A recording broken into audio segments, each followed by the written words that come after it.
Agate Radio News at 9 o'clock on Thursday, the 31st day of July. This is Shido Taka. Here are the headlines. Unicef donates educational materials to displaced children of Yelwata community. The United Nations Children's Fund UNICEF has donated educational materials to over 1,500 children in its temporary learning space services for displaced children of Yelwata community taking refuge at the international market, Makudi, making the donation on Thursday. The UNICEF Chief of Field Office, Enugu, Mrs. Juliet Chiluwe, stated that the gesture is part of efforts to ensure that no child is left behind in accessing their basic rights, especially the right to education. According to her, following the displacement, UNICEF has conducted a needs assessment which revealed necessity to keep affected children engaged in learning.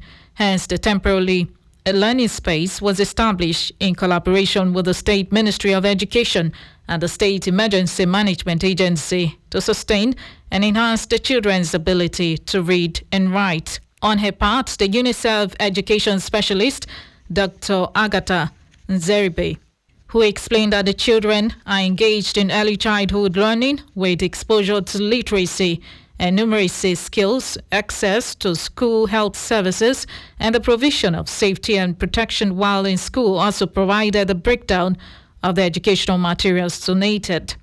Dr. Nzeribe further appealed for increased support from the Benue State Ministry of Education and the Universal Basic Education Board, SUBEB, particularly in the provision of more learning materials to cater for children in secondary schools, emphasizing that education cannot wait as it is important in shaping the children's future.